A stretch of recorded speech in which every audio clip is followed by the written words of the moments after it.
سب سے پہلے یہ بالکل واضح الفاظ میں کہنا چاہتا ہوں، تو شاید بہت کم لوگ کہیں گے کہ اگر کراچی کا سیپریٹ اسٹیٹس باقی رہتا اور کراچی کیپٹل رہتا تو آج ایسٹ پاکستان الگ نہیں، کسی کا ڈاؤٹ نہیں ہے۔ میں نے اس چیز کو ڈیٹیل میں اسٹڈی کیا ہے، میں نے ایسٹ پاکستان کی اکنامک سچویشن کو، ایسٹ پاکستان کے سیپریشن کو، ان سب چیزوں کو بڑے غور سے دیکھا ہے، اور میں یہ سمجھتا ہوں کہ پاکستان اس دن ٹوٹ گیا تھا جس دن آپ نے کراچی کو کیپٹل، کراچی سے کیپٹل ہٹا کے یا کراچی کا کیپٹل اسٹیٹس ختم کر کے اس کو آپ نے اسلام آباد ٹرانسفر کیا تھا، اور کراچی کو صوبہ صرف نظام کرنے کی کوشش کی گئی اور اس کا حصہ بنایا گیا۔ یہ ایک بلکہ اس سلسلے میں میری جو اسٹڈی ہے، اور آپ شاید دیکھ رہے ہوں گے کہ پچھلے 2-4 مہینے سے میں نے ایک بات شروع کی ہے جو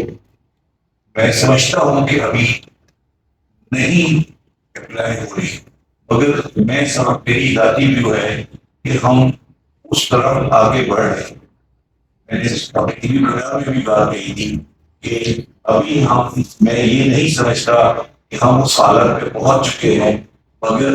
اس حالت پہ پہنچنے کی طرف ہم آگے بڑھ رہے ہیں، اور بحیثیت کراچی کے رہنے والے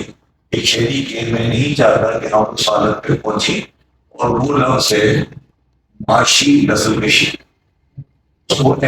کو بولتے ہیں اکنامک جینوسائڈ، اور یہ میں نے ٹرم یوز کی تھی۔ اس پہ بہت بڑے بڑے حلقوں کو، بہت بڑے بڑے لوگوں کو بڑی تھی، اور میں اس پر نہیں کو برداشت کر رہا ہوں۔ یہ اندازہ ہے کہ کون مجھے غلط کہہ رہا ہے، مجھے مگر مجھے اس کی پرواہ نہیں۔ وہ جو تو میں سمجھتا ہوں کہ آرٹیکل اقوام متحدہ کا آرٹیکل ہے جینوسائڈ کے اوپر، اس کا آرٹیکل 2C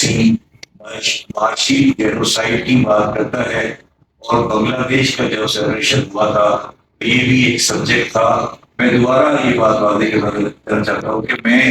معاشی جینوسائڈ کے سبجیکٹ کو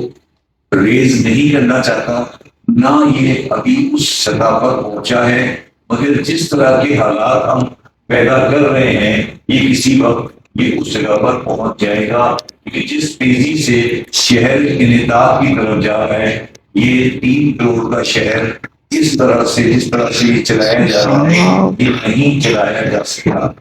اس میں اہم بات ہے وہ یہ ہے کہ جو میں اس پہ ذاتی طور پر واضح طور پر قصوروار کراچی کے شہریوں کو